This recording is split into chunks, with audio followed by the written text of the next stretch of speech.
नमस्कार विद्यार्थी मित्रांनो, सारथी कोचिंग क्लासेसच्या ऑनलाईन प्लॅटफॉर्मवरती सर्वांचं मनपूर्वक असं स्वागत आहे. आपला जो चॅप्टर चालू आहे त्या चॅप्टरचं नाव आहे, काय नाव आहे आपल्या चॅप्टरचं? Current electricity. आपला हा चॅप्टर चालू आहे, त्याला आपण मराठीमध्ये काय म्हणतो रे? विद्युतधारा म्हणतो. आता करंट इलेक्ट्रिसिटी मध्ये आपला जो टॉपिक चालू आहे त्या टॉपिकचं नाव आहे रेझिस्टर इन अ सिरीज. याच्या अगोदर आपण टॉपिक शिकलोय, कोणता शिकलो होतो? Electric circuit. यस, इलेक्ट्रिक सर्किटच्या बद्दल आपण त्या ठिकाणी चर्चा केली मागच्या व्हिडिओमध्ये. इलेक्ट्रिक सर्किट आपण ऍक्टिव्हिटी स्वरूपामध्ये इथे समजून घेतलं. ऍक्टिव्हिटीमध्ये मी तुम्हाला सेल वगैरे लावून दाखवला होता आणि त्याचबरोबर त्या ठिकाणी लाईट सुद्धा ऑन झाले होते, ग्लो झाले होते, हे आपण सगळं बघितलंय. मग जर त्याच्यामध्ये आपण रेझिस्टर जर टाकला तर त्या ठिकाणी तो लाईट लागत नाही, बरोबर आहे. हे आपण मागच्या इलेक्ट्रिक सर्किटच्या टॉपिकमध्ये बघितलंय. मग आता इथं सांगितलं काय की इथं आपल्याला काय करायचं, रेझिस्टर घ्यायचा आहे. परंतु रेझिस्टर घेताना जो काही रोधकता घेताना जो काही रोध आहे तो घेताना आपल्याला कसं घ्यायचा आहे? इन अ सिरीज मध्ये. कसं घ्यायचं आहे? सिरीज. आता सिरीज मध्ये म्हणजे काय? सिरीज मध्ये म्हणजे काय, तर त्याची जी काही जोडणी आहे तर ती जोडणी सरळ आहे. 1 2 3 समजलं का? आणि म्हणजे आता जोडण्या ह्या दोन प्रकारच्या असतात, एक सिरीज आणि एक पॅरलल. ठीक आहे. म्हणून त्या ठिकाणी आपल्याला आता पहिला जो बघायचा आहे, रेझिस्टर आपल्याला जोडायचे आहेत. कसे? तर त्या ठिकाणी सिरीज मध्ये. कसे जोडायचे? आपल्याला सिरीज मध्ये त्या ठिकाणी जोडायचे आहे. नंतर आता इथं ही जी काही फिगर दाखवली ही कशाची आहे? Resistor in series. कशाची आहे? Resistor in series. आणि हे जे काही रेझिस्टर आहे तर हे सिरीज मध्ये जोडलेले आहे. कळलं का? जेव्हा अशा प्रकारची जोडणी दिसेल तुम्हाला R1 R2 R3 आणि ती एका लाईन मध्ये दिसेल तर तेव्हा समजून जायचं की ही जोडणी कशी आहे? सिरीज मध्ये आहे. कशी आहे? समोर बघा. आता इथे पहिला पॉईंट काय सांगितलं, जसं त्या फिगर मध्ये दिलंय मी तेच लिहिलंय, बाकीचं ऑर्डर काही लिहिलं नाही. मग आता फिगर मध्ये काय सांगितलं होतं की the 3 resistors are connected in series. 3 resistor घेतलाय. हा एक पहिला रेझिस्टर, दुसरा रेझिस्टर आणि तिसरा रेझिस्टर. हे घेतले असताना जोडलेत कसे? सिरीज मध्ये. एका लाईन मध्ये जोडलेत म्हणून आपण त्याला काय म्हणलं? सिरीज मध्ये. बरोबर आहे. जर त्यांनी खालीवर जोडले असते तर ते पॅरलल झाले असते, परंतु मी इथे हे एकाच लाईन मध्ये जोडलेले आहेत. मग त्या ठिकाणी त्याला आपण काय म्हणतो बरोबर? सिरीज असं त्याला म्हटलं. मग आता समोर मला काय सांगितलंय, in a such arrangement the same current flows. आणि मग ह्या अरेंजमेंट मधून काय होतं, प्रत्येक रेझिस्टन्स मधून त्या ठिकाणी करंट जो आहे तो सारखाच फ्लो होतो. R1 मधून पण तेवढाच होईल, R2 मधून पण तेवढाच होईल, R3 मधून सुद्धा तेवढाच करंट त्या ठिकाणी फ्लो होतो. नंतर आपल्याला काय बघायचं आहे, आता काय सांगितलं नेक्स्ट पॉइंटला, the value of current is I. मग जेव्हा यातून जो काही करंट आहे, जो करंट त्या ठिकाणी यातून जेव्हा फ्लो होईल, हे जे काही तुम्हाला ॲरो दाखवले आहेत तर यातून काय होणार, करंट त्या ठिकाणी फ्लो होताना आपल्याला त्या ठिकाणी दिसतोय. बरोबर. हा जे काही ॲरो तुम्हाला दिसताय तर हे ॲरो कशाचे आहेत, तर त्या ठिकाणी करंट फ्लोचे आहेत. ठीक आहे. की याने काय होतं की करंट त्या ठिकाणी फ्लो होताना आपल्याला दिसतो. बरोबर. आणि मग करंट कसं त्या ठिकाणी फ्लो होईल, तर हा करंट त्या ठिकाणी तीनही पण रेझिस्टन्स मध्ये सारखाच काय होईल? फ्लो होईल. मग R1 मध्ये पण सारखाच होईल, R2 मध्ये पण सारखाच होईल आणि R3 मध्ये सुद्धा सारखाच होईल. समोर काय सांगितलंय की the value of current is I. मग जेव्हा यातून जो करंट पास होईल तर त्या करंटची जी काही व्हॅल्यू आहे किंवा आपण करंट नोट करतो कशाने? I ने. I हे लेटर आहे.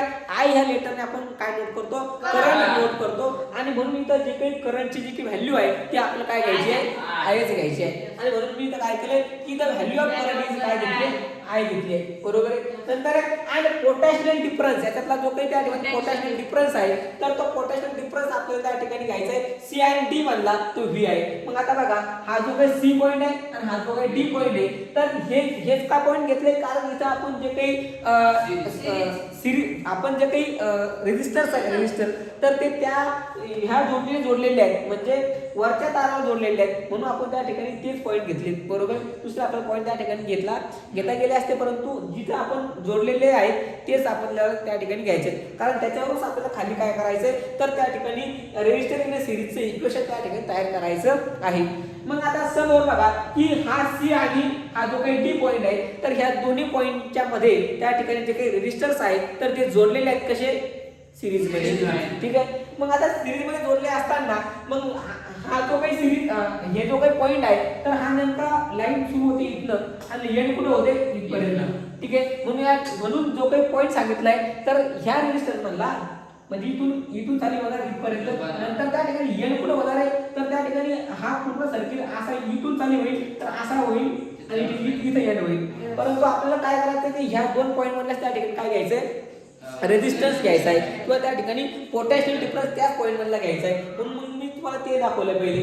मग आता काय करायचं आहे, the value of current is I and potential difference between C and D is V. मग जेव्हा इथून इथपर्यंत जेव्हा मी पोटॅशियल डिफरन्स काउंटिंग केला तर त्या ठिकाणी तो काय व्ही आहे, काय व्ही आहे. म्हणून आपल्याला जो काही पोटॅशियल डिफरन्स घ्यायचा आहे तो काय घ्यायचा आहे, व्हीच घ्यायचा आहे. मग आता पोटॅशियल डिफरन्स व्ही घेतल्यानंतर काय करायचे, जर आपण पोटॅशियल डिफरन्स हा व्ही जर घेत असेल, काय घेत असेल व्ही, तर मग आता आपण काय कराय की रेजिस्टन्स 1, रेजिस्टन्स 2 आणि रेजिस्टन्स 3 असे 3 रेजिस्टन्स आपण घेतले. मग तशा प्रकारे सुद्धा आपल्याला काय घ्यावं लागेल, तर जो काही पोटॅशियल डिफरन्स सुद्धा आहे तो आपल्याला त्या ठिकाणी तसाच घ्यावा लागेल. म्हणजे पोटॅशियल डिफरन्स 1, पोटॅशियल डिफरन्स 2, पोटॅशियल डिफरन्स 3. कळलं का, V1 V2 V3. कारण का आपण सांगितलंय काय इथं की पोटॅशियल डिफरन्स आपल्याला नोट करायचा आहे कशाने, V या अक्षराने. समजलं का. म्हणून मी काय केलं की जिथले आपले रेजिस्टर आहेत तिथले सुद्धा पोटॅशियल डिफरन्स राहील. म्हणून त्या ठिकाणी काय करायचंय, V1 V2 आणि V3 हे काय केले, पोटॅशियल डिफरन्स त्या ठिकाणी आपण घेतले. समजलं का. मग आता काय केलं की याच्यावरून त्या ठिकाणी आपल्याला जो काही पोटॅशियल डिफरन्स आहे तो आपल्याला असा लिहिता येतो की V1 V2 V3. कारण हे सुद्धा पोटॅशियल डिफरन्स आपल्याला सिरीज मध्ये त्या ठिकाणी बघायला मिळतात. ज्या ठिकाणी रेजिस्टर्स आहे काय, त्या ठिकाणी रेजिस्टर्स आहेत त्या ठिकाणी पोटॅशियल डिफरन्स सुद्धा अवेलेबल आहे, प्रेझेंट आहे. म्हणून त्या ठिकाणी आपल्याला V1 V2 V3 असं त्या ठिकाणी घ्यावं लागेल. ठीक आहे. नंतरचा पॉईंट त्या ठिकाणी काय बघायचा आहे की आता पण तुम्ही पोटॅशियल डिफरन्स घेतलाय, मग इथून त्या ठिकाणी ह्या सर्किट मधून करंट फ्लो होतोय. मग आता इथं येतो कोणता सायंटिस्ट, ओहम. काय येतो, ओहम. ओहमचा लॉ जो आहे, ओहमने काय सांगितले, ओहमचा लॉ काय सांगतो की V I × R. काय सांगतोय, V I × R. जर आपण ओहमचा फॉर्म्युला जर बघितला तर त्या ठिकाणी V I × R इतकाच त्या ठिकाणी ओहमचा फॉर्म्युला आपल्याला बघायला मिळतो. पण तुम्ही म्हणतात सर इथे यस काही नवीन आहे, तर यस नवीन नाही तर सिरीज मध्ये आहे म्हणून नाही. कळलं का. आपण जे काही रेजिस्टर्स घेतलेत तर ते रेजिस्टन्स सिरीज मध्ये घेतलेत म्हणून त्या ठिकाणी काय घ्यावं लागलं आपल्याला, यस हा घ्यावा लागणार आहे. म्हणून आपण काय केलं, यस आपण घेतलंय. हा सर आपण पॅरलल मध्ये घेतला असतं मग आपल्याला पी घ्यायला लागलं असतं का. यस ठीक आहे. जेव्हा आपण पॅरलल आता पॅरललचं जेव्हा आपण समोर बघणार तेव्हा आपल्याला त्या ठिकाणी वेगळं लेटर घ्यावं लागतं. ठीक आहे. म्हणजे तिथे आपण काय घेणार, पी घेणार. इथे सिरीज मध्ये एस फॉर सिरीज आणि पी फॉर पॅरलल अशा प्रकारे आपल्याला त्याची मांडणी करता येते. मग आता नियम काय सांगतो ओहमचा की जर समजा V पोटॅशियल डिफरन्स बरोबर करंट इनटू रेजिस्टर. काय सांगतो ओहमचा नियम की करंट तुम्हाला ओहमचा नियम असा म्हणतो की जर समजा पोटॅशियल डिफरन्स जर असेल तर त्या ठिकाणी काय दाखवता येतो आपल्याला, करंट सुद्धा दाखवतो. करंट इनटू रेजिस्टन्स आपल्याला दाखवता येतो. जेव्हा करंट इनटू रेजिस्टन्स असेल तेव्हा आपल्याला पोटॅशियल डिफरन्स घडून येतो असा आपला ओहमचा नियम सांगतो. मग आता ओहमच्या नियमानुसार आपण त्या ठिकाणी घेतलं, बाकीचं वेगळं मी काही केलेलं नाही. मग आता काय केलंय, V I × R आणि नंतर हा S आहे ना हा बेसला घेतलाय. म्हणजे R नंतर हा जो S घेतला हा बेसला घेतलाय. म्हणजे काय, तर ते जे काही रेजिस्टन्स आहे तर ते सिरीज मध्ये आहेत म्हणून घेतलाय. सहज घेतलाय का, आबाबालाय का नाही, ते सिरीज मध्ये आहे म्हणून घेतलाय. आणि आपला टॉपिकच काय आहे तर त्या ठिकाणी रेजिस्टर लागायचं आपल्याला कशामध्ये, सिरीज मध्ये. मग आता समोर काय सांगितलं पुढं, according to the Ohm's law V I × R in a series V1 = IR1. आता आपण त्या ठिकाणी काय करायचंय की प्रत्येक रेजिस्टन्स जो काही प्रत्येक रेजिस्टन्स आहे तर त्या प्रत्येक रेजिस्टन्स वरती आपल्याला पोटॅशियल डिफरन्स दाखवायचा आहे. काय करायचं आहे, दाखवायचं आहे. मग प्रत्येक रेजिस्टन्स वर जर मला पोटॅशियल डिफरन्स जर मला दाखवायचा असेल तर पोटॅशियल डिफरन्स आपण नोट करतो कशाने, कशाने नोट करतो, व्हीने. पोटॅशियल डिफरन्स जो आहे तो आपण नोट करतो कशाने, व्हीने. आणि म्हणून जर पोटॅशियल डिफरन्स नोट व्हीने करायचा असेल तर मग मला लिहिता कसं येईल की V1 = IR1. म्हणजे मी काय केला, पोटॅशियल डिफरन्स किंवा त्या ठिकाणी आपल्याला आपण इथं पोटॅशियल डिफरन्स फिगर मध्ये दाखवला नाही, परंतु आपल्याला तो त्या ठिकाणी अंडरस्टँड करून घ्यावा लागेल. आपल्याला त्या ठिकाणी समजावं लागेल कसं की ज्या ठिकाणी R1 आहे त्या ठिकाणी V1 सुद्धा आहेच. कळलं का. ज्या ठिकाणी रेजिस्टन्स अवेलेबल आहे तिथं काय असतो, पोटॅशियल डिफरन्स असतो. आणि म्हणून त्या ठिकाणी बुद्धीला ताण देऊन आपल्याला सांगायचे की R1 ज्या ठिकाणी प्रेझेंट आहे तिथं सुद्धा काय आहे, पोटॅशियल डिफरन्स सुद्धा आहे. म्हणजे पोटॅशियल डिफरन्स आहे म्हणजे आपल्याला दाखवावा लागेल तो V1 ने. काही अडचण? म्हणून मी काय केलं की V1 इज इक्वल टू काय I इंटू R1, काही अडचण? ठीक आहे. नंतर मग मी हा पहिल्या कशा करता घेतले, रेजिस्टन्स करता घेतले. नंतर हा V2 कशा करता घेतलाय, दुसऱ्या रेजिस्टन्स करता घेतलाय ह्या. ठीक आहे. म्हणून काय केलं V2 is equal to I into R2, बरोबर आहे. नंतर हा काय प्रॉब्लेम, सर आय म्हणजे पण करंट राहतच. आय म्हणजे करंट 100% प्रत्येक रेजिस्टन्स मध्ये करंट राहणार आहे. कारण करंट जर राहणार नाही तर त्या ठिकाणी आपल्याला काय करणार, सिरीज त्या ठिकाणी आपली कंटिन्यू होणार नाही किंवा त्या ठिकाणी ते सर्किटच कंप्लीट होणार नाही, बरोबर आहे. हे सर्किट चालवण्याकरता आपल्याला करंट फ्लो करावाच लागणार आहे. म्हणून आपण तिथे नियम घेतलाय, लॉ घेतलाय कोणाचा, ओहमचा. ठीक आहे. म्हणून आता काय करायचंय, R1 R2 R3 R2 पर्यंत आलोय. मग आता R3 जो आहे तर R3 सुद्धा मला काय करायचंय, तर I इंटू R कुठे आहे, sorry V3 is equal to I into R3 असं मला घ्यावं लागेल. म्हणजे ज्या ठिकाणी रेजिस्टन्स 3 नंबरचा आहे त्या ठिकाणी हे पोटेन्शियल डिफरन्स V जो आहे तो सुद्धा तिसराच आहे. म्हणून मी त्या ठिकाणी V3 is equal to I into R बेसला काय 3 घेतलाय. समजलं का? हे जे काही मी 3 लिहिलंय हे कशाला लिहिलंय, तर बेसला लिहिलंय. तिथे पण 2 कसा आहे, बेसला आहे. तिथे पण V1 कसा आहे, बेसला आहे. समजलं का? बेसला म्हणजे काय की V1 तो दाखवतो. ठीक आहे. अशा प्रकारे मग आता आपण काय केलं की जो काही पोटेन्शियल डिफरन्स इथं लिहून घेतला प्रत्येक कशातला, सिरीज सॉरी प्रत्येक रेजिस्टन्स मधला, प्रत्येक रेजिस्टन्स मधला पोटेन्शियल डिफरन्स आपण काय केला इथं राईट केलाय.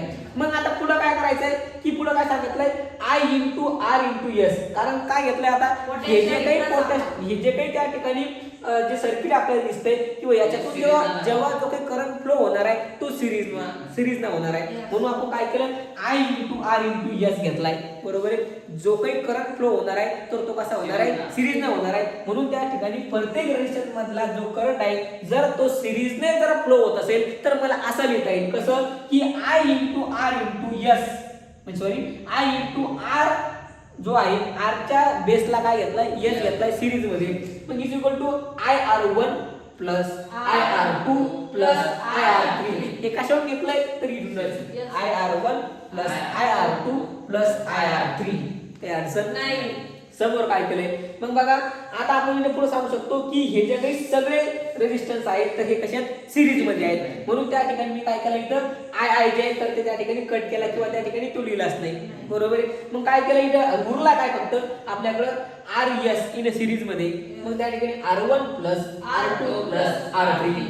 समजलं? फक्त उरला काय इथं तर रेजिस्टन्स उरला. ठीक आहे. कारण आता आपण आपल्याला दाखवायचं काय होतं, रेजिस्टन्स त्या ठिकाणी दाखवायचा होता म्हणून त्या ठिकाणी आपण तो I घेतला असते, करंट खाली दाखवलाच नाही. मग आता काय केलंय, जर समजा पण number of resistance connected in a series, जर तुमचे असेच जे काही रेजिस्टन्स आहे जर आपल्याला त्या ठिकाणी सिरीज मध्ये जर आपण जोडले, असे नंबर ऑफ जोडले, तुम्ही असे तुम्ही कितीही पुढे जोडू शकता. N म्हणजे काय, नंबर ऑफ. म्हणजे तुम्हाला मोजता येणार नाही इतके तुम्ही काय असंख्य इतके काय लावू शकता, रेजिस्टन्स तुम्हाला जोडता येऊ शकते एखाद्या विशिष्ट सर्किट मध्ये. ठीक आहे. म्हणून त्या ठिकाणी काय केलं की N resistance connected in a series, म्हणजे असे नंबर ऑफ जे काही रेजिस्टन्स आहेत ते आपल्याला सिरीज मध्ये कनेक्ट करता येऊ शकतात. एखादा सर्किट जे आहे तर त्या सर्किट मध्ये असे कितीही आपल्याला इन्फिनाइट किंवा आपण जितके लागत तितके त्या सर्किटचं हे बघून, एक प्रकारची स्टॅमिना बघून किंवा एक प्रकारचं त्याचं काय बघून नाही त्याची कॅपॅसिटी बघून, याची कॅपॅसिटी बघून त्या ठिकाणी आपल्याला काय करता येईल, तिथे रेजिस्टर जोडता येईल. ठीक आहे. इथं आपल्याला नॉमिनल आपण किती जोडले, फक्त 3, की आपण त्या ठिकाणी समजण्याकरता. ठीक आहे. नंतर आता काय केलंय समोर RS इज इक्वल टू म्हणजे काय, तर त्या ठिकाणी रेजिस्टन्स इन अ सिरीज बरोबर काय R1 plus R2 plus R3 plus dot dot dot plus RN. समजलं का? N हा बेसला घेतलाय, RN म्हणजे पोरस नाव नाही दे, तर काय नंबर ऑफ रेजिस्टन्स. RN हे पोरस नाव आहे का, नाही. तर इथं काय RN म्हणजे पोरस नाव म्हणतात. ठीक आहे. तर ते RN हे नाव वेगळं आहे, परंतु इथं RN म्हणजे कोणता आहे आपला, तर त्या ठिकाणी नंबर ऑफ रेजिस्टन्स आहे. ठीक आहे. हे वाचताना उलट वाचायचं बाबड्या, कसं नंबर ऑफ रेजिस्टन्स. ठीक आहे. समजलं आपल्या इथं RN वाचतील. नंबर ऑफ रेजिस्टन्स त्या ठिकाणी आपण तिथं कनेक्ट करता येतात. ठीक आहे. अशा प्रकारे आपण काय समजून घेतल्यात, रेजिस्टन्स इन अ सिरीज त्या ठिकाणी समजून घेतलेलं आहे. तर तुम्हाला आजचा टॉपिक जो आहे तर तुम्हाला चांगल्या प्रकारे समजला असेल. ठीक आहे, तर नक्कीच आपले जो काही व्हिडिओ आहेत नवीन व्हिडिओ आपले दररोज त्या ठिकाणी आपल्या चॅनलवरती येत आहेत. तर सर्वच विद्यार्थ्यांनी काय करायचंय तर आपल्या चॅनलला फॉलो, सबस्क्राईब आणि लाईक सुद्धा करायचंय. तुम्हाला आपल्या जो काही आजचा जो काही टॉपिक आहे त्या टॉपिकचा तुम्हाला स्क्रीनशॉट जर घ्यायचा असेल तर तुम्ही लगेच घेऊ शकता.